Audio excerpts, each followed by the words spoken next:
dedicated to Eastern and Southern Kentucky. This is WYMT Mountain News This Morning. Good morning, I'm Neil Middleton. Today is Monday, August the 5th, and it is now 6:32, and just a great morning to start off your day. Let's check in with Brandon Robinson for a look at your forecast and what you can expect later today. And Neil, we're looking at, again, fog across the region this morning. We're going to see some nice conditions again this afternoon. Let's go to Pikeville, beautiful downtown Pikeville this morning on the Pikeville Medical Center camera, and you can see some fog as you head over that way this morning, so it's just foggy across the region. We come back to those visibility numbers on the computer, and you can see there we're seeing a low visibility across parts of the area. We're into parts of the Big Sandy there and into the Kentucky River all the way down through I-75. Lots of spots there, less than a mile of visibility this morning, so just be careful out there. Anything less than 5 miles, very dense fog, and we're starting to see that spread out across the region. Temperatures anywhere from about 62 to about 69 right now. That's our regional temperatures. Our state temperatures: 68 Paducah, 64 up toward Ashland and Huntington, 65 in Cincinnati, and 68 down toward Nashville, Tennessee. Weather app forecast, you can download that for free in all the app stores on your smartphones and tablets. Sunny skies and 85 for a forecast high this afternoon. I'll have the rest of that forecast coming up here in just a few minutes. Neil? Thanks, Brandon. Well, Black Jewel coal miners are on the road headed to Charleston, West Virginia. Harlan Judge Executive Dan Mosley says thanks to SOAR, the miners are on a bus headed to the Black Jewel bankruptcy proceedings this morning. More than 40 people loaded the bus at the Harlan Center, in addition to the many that drove themselves. The miners said they just wanted the courthouse to see the faces and the families that are suffering due to not being paid. They've represented Harlan County very well. They've represented Black Jewel coal miners in a very positive fashion. I respect them and appreciate what they've done. And hopefully today we'll get them some answers that they've waited for to get for now over a month. Mosley says there will be an announcement in relation to Black Jewel in Harlan at 9 this morning.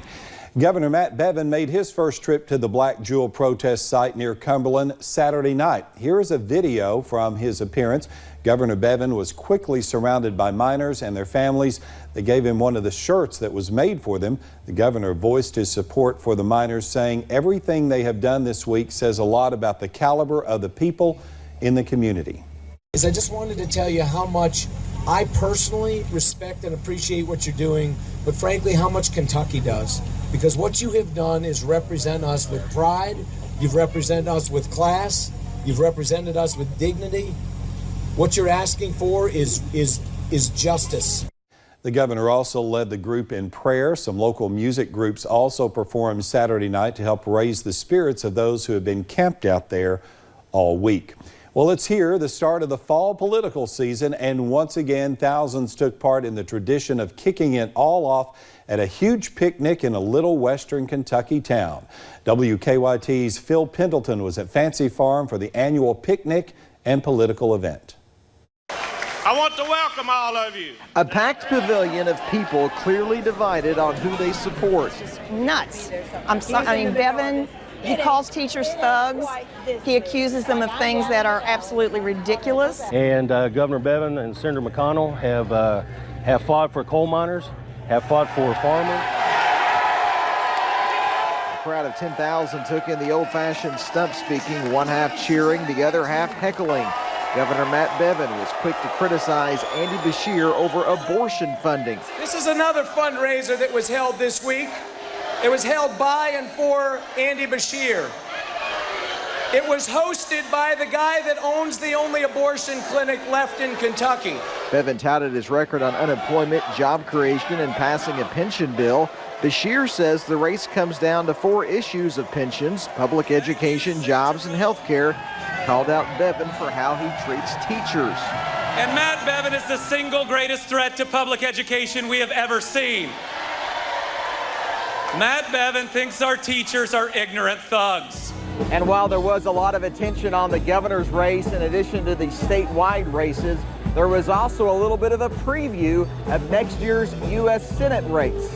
Kentucky is leading the way. Mitch McConnell will face an unknown challenger from the Democratic side, but he did mention one possible foe in Amy McGrath, who did not attend the picnic.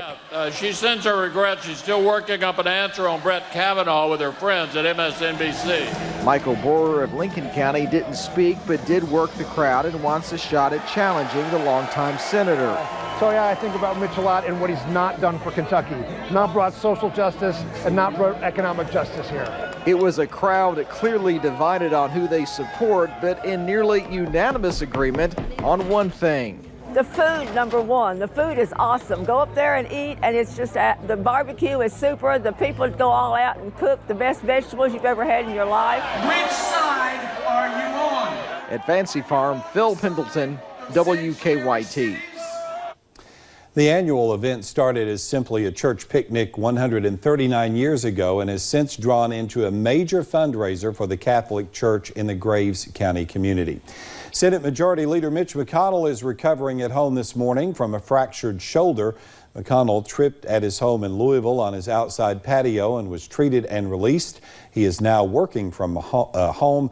McConnell expressed his deepest sympathies for the people of Dayton and El Paso following the latest mass shootings.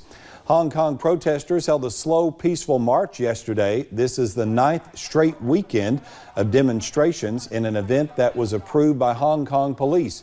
Police say they are protesting in support of democracy and against the proposed extradition bill and police brutality. Investigators expect toxicology results to help determine how the granddaughter of Robert F. Kennedy died. 19-year-old Saoirse Kennedy Hill died on Thursday. An autopsy has been completed which found no bodily injuries, but we're awaiting a toxicology report for confirmation on a possible overdose. While in high school, Kennedy Hill took medical leave to receive treatment for her depression, which she described as something she would struggle with for the rest of her life. The Kennedy family has not yet announced any funeral arrangements. Riders grabbed coolers, sunglasses, and bug spray for the second annual Scotty Hamilton Memorial ATV ride. The event was hosted at the Knott County Minnie-Maid Adventure Park. 2 rides hit the trails at 11 and noon on Saturday. Pikeville police officer Scotty Hamilton was shot and killed in the line of duty last year. Around 400 people came out to remember him. One organizer, Alyssa Howard, says the large turnout shows how close the Eastern Kentucky community truly is. Oh yeah, the community has definitely grown stronger with this. This just shows that there's more people out there than you would think. All the proceeds from the ride go to Officer Hamilton's daughter, Bryn Lee. There is a college scholarship fund set up in her honor. In Leslie County, around 75 people took off on their four-wheelers, and not just because of the nice weather. WYMT's Lauren McCourt explains.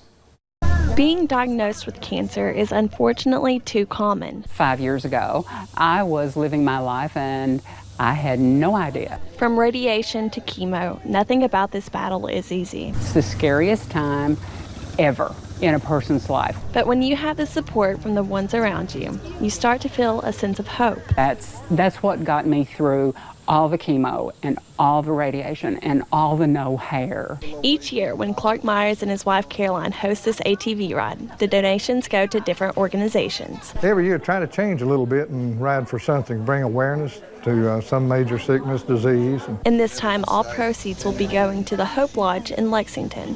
It's a community of hope. It really, really is. Hope Lodge is where cancer patients can stay free with absolutely no charge. Pay nothing for a very nice hotel room with your private bathroom. And when you are able to have fun while donating to a good cause. Hey, people look forward to it. They start calling in the spring, so when's the ride this year? It makes this ATV ride a little sweeter.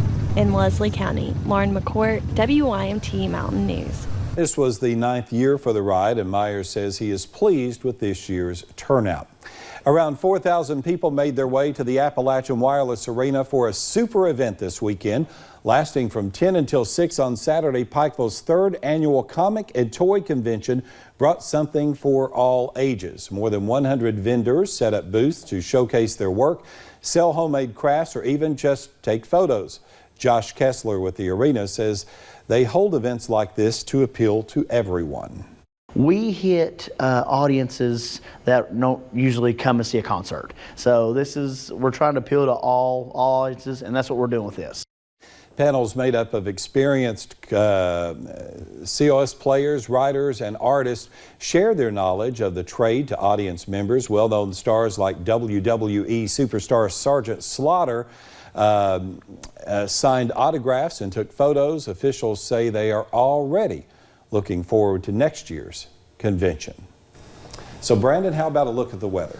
Listen, I saw a DeLorean in that video, and man, I wish I'd have known that. I'd have been right over there at the arena yesterday. But you see visibility pretty bad there. It feels like you're going back to the future or back to the past with this forecast. Zero visibility. And Moorhead this morning, close to it. Somerset, London, Harlan. So just be careful if you're traveling across the region this morning. A few clouds down south, but slowly starting to fade out this morning as we go through the first part of your day on this Monday. Temperatures in the 60s. Our warm spot is in Monticello there at 69. Central Kentucky, Danville there seeing 59. So that's kind of a range this morning. If you need some coffee, you're going to need a lot of coffee just because it's a Monday, not because of the temperatures. So 65, give or take a degree or two. That patchy dense fog is around. If you're heading out the door soon, you are going to see that fog linger through about mid-morning, and then the sunshine will be around, maybe a few clouds early, and temperatures climb right to around 85 later on today. The time now is 6:42. You're watching Mountain News This Morning right here on WYMT.